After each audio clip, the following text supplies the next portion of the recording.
the heart of Louisiana, where the mist crawls low over the swamps and the cypress trees hang heavy with Spanish moss. There stands a mansion that time itself seems to have forgotten. Locals call it La Maison Busang, the House of Blood.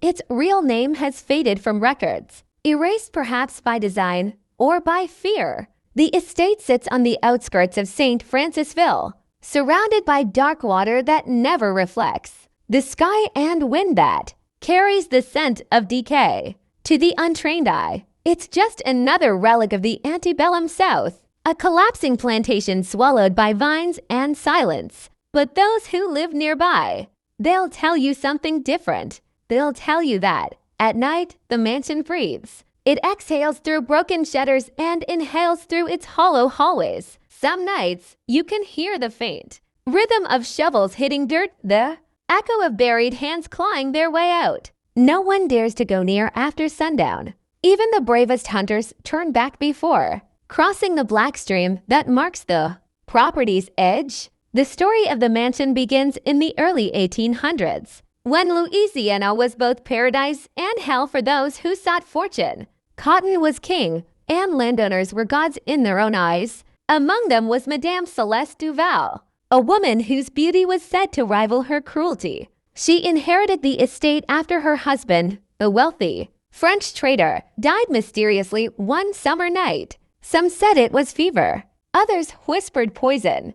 Whatever the truth, Celeste became mistress of the land. And from that moment on, everything around her began to rot. Celeste spared no expense building her dream home. Imported marble from Italy, chandeliers from Paris, and silk wallpaper hand-painted with golden vines, she turned her plantation into a palace of excess. But beneath the glittering facade was something darker. Every brick, every beam was laid by enslaved men and women who toiled under unbearable heat, their cries swallowed by the bayou. Locals spoke of strange punishments, of workers disappearing into the swamp never to return. And yet, no one dared confront her. Celeste was connected, protected by wealth and by something far more sinister, fear.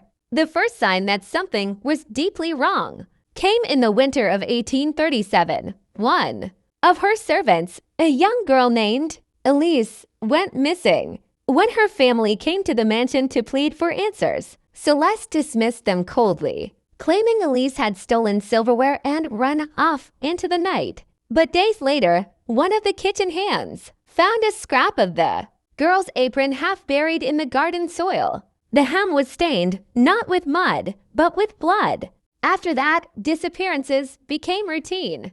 Every few months, another servant vanished. Some said they were sent away. Others swore they saw them wandering the fields at dawn, pale and silent, before fading into the mist. By the 1840s, plantation workers from neighboring estates began refusing to pass near Celeste's property. Carriages broke down mysteriously on the road approaching it, and livestock would bolt in terror when led across the fields. The air itself felt wrong, heavier, as if the land was holding its breath. Then one night, during a thunderstorm that tore through the bayou like a beast, a field hand from a nearby farm swore he saw lanterns flickering in the mansion's basement. He claimed to have heard screams, muffled, desperate, followed by the hollow sound of shovels striking wet earth. The next morning, he found muddy footprints leading from the swamp to his doorstep. He left Louisiana that very week. Today, the mansion still stands, half sunken into the mud, its windows dark and its doors sealed. But some say that when the moon rises full over the bayou, you can still hear Madame Celeste's laughter drifting through the night, sharp, elegant, and hollow. A sound that carries not through air, but through time. Because in that house, beneath the marble floors and decaying walls, lay secrets too terrible to remain buried. And the story of what Madame Celeste Duval did next is one the bayou itself tried to forget. They said Madame Celeste Duval never aged.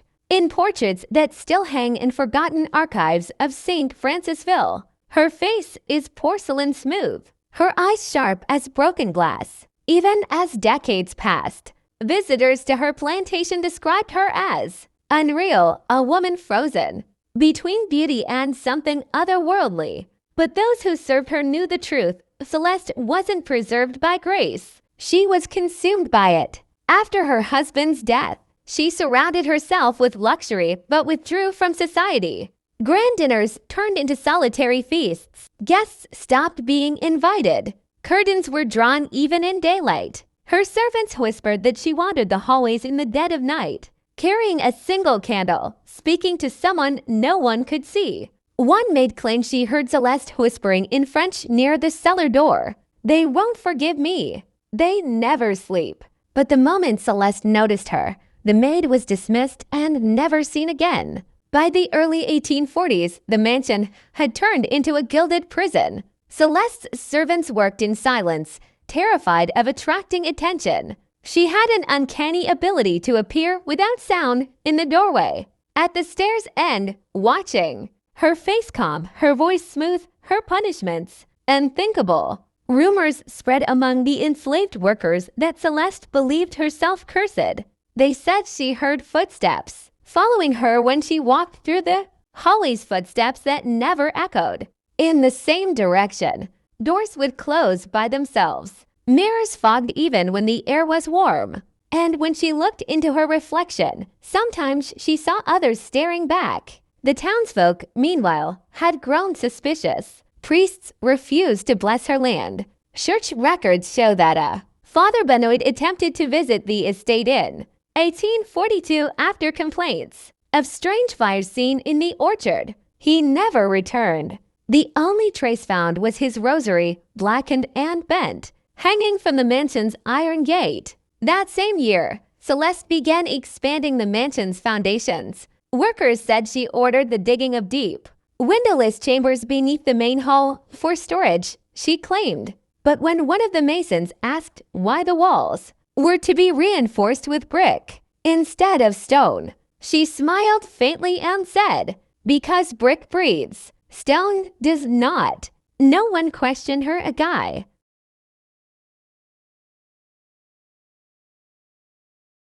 The deeper the construction went, the more violent Celeste became. She stopped paying wages, accused her servants of betrayal, and began locking them in the cellars for discipline. Some nights, faint singing could be heard from below the floors, the sound of desperate voices harmonizing with the drip of water. But one night changed everything. It was midsummer, humid and thunderless, when a terrible scream echoed from inside the mansion.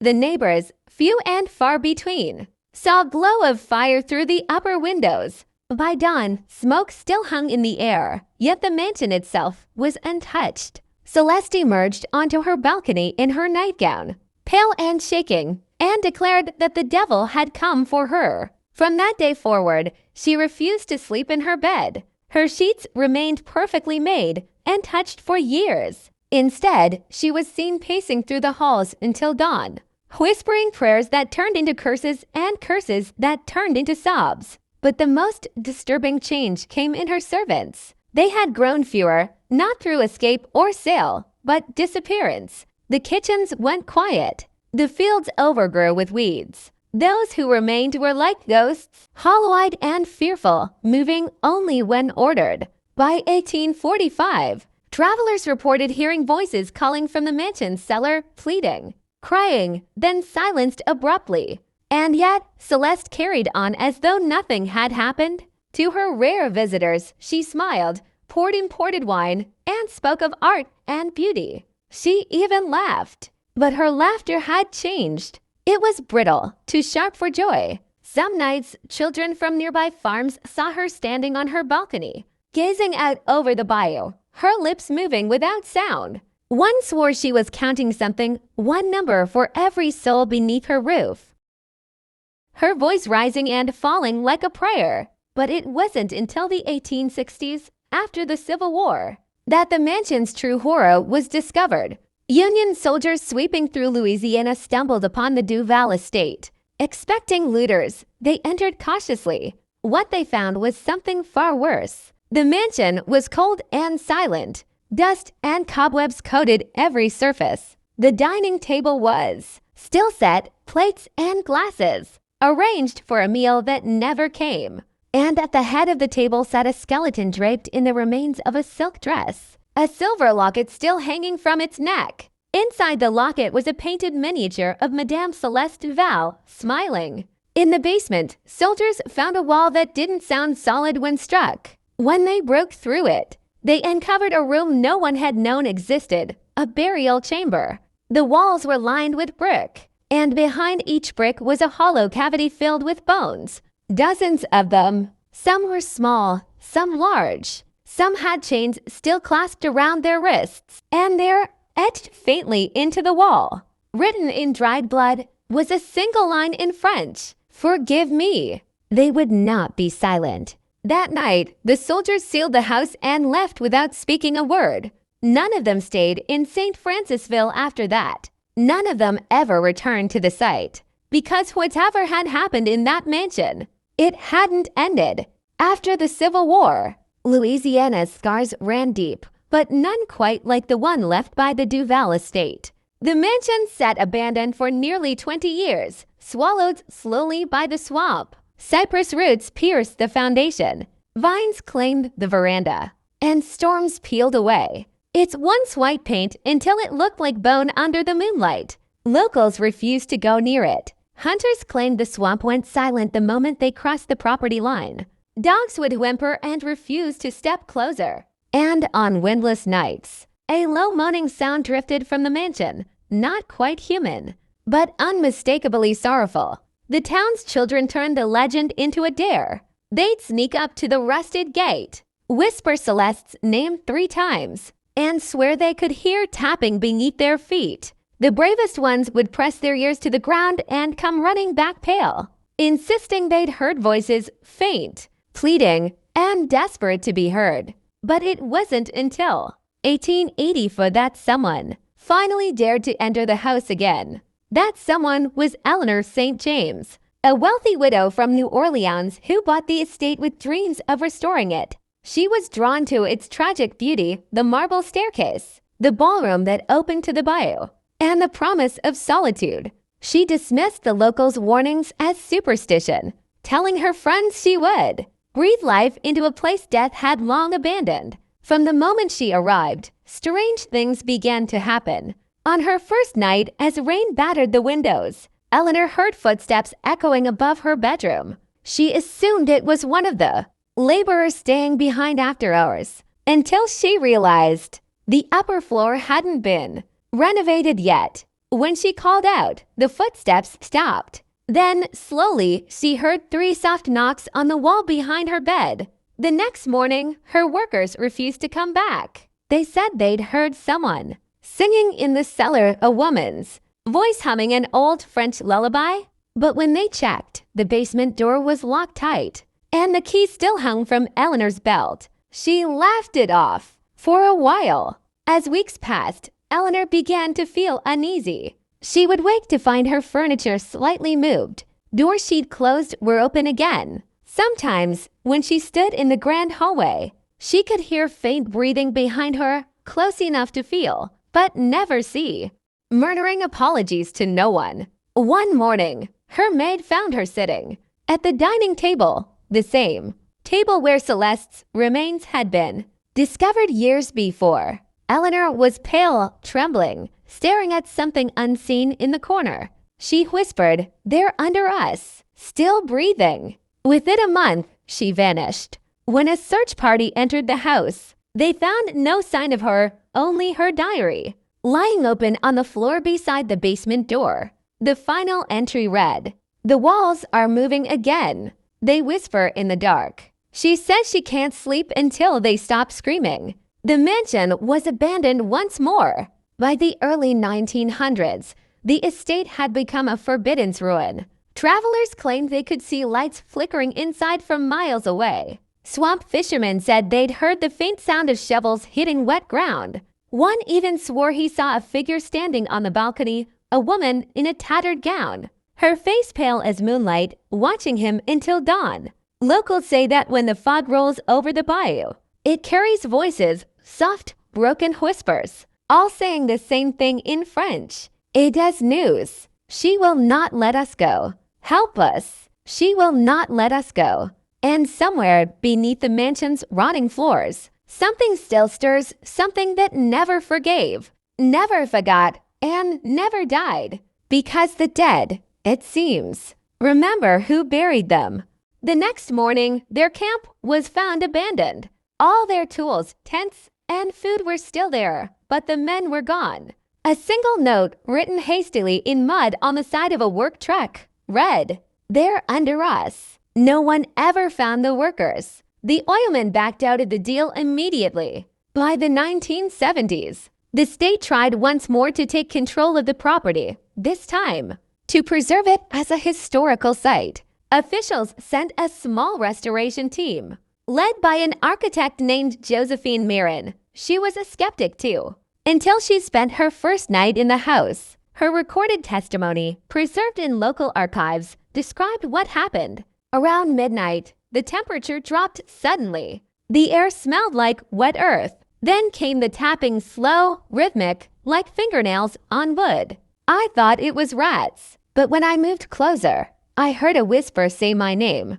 Not shout, whisper. Close, as if from the other side of the wall.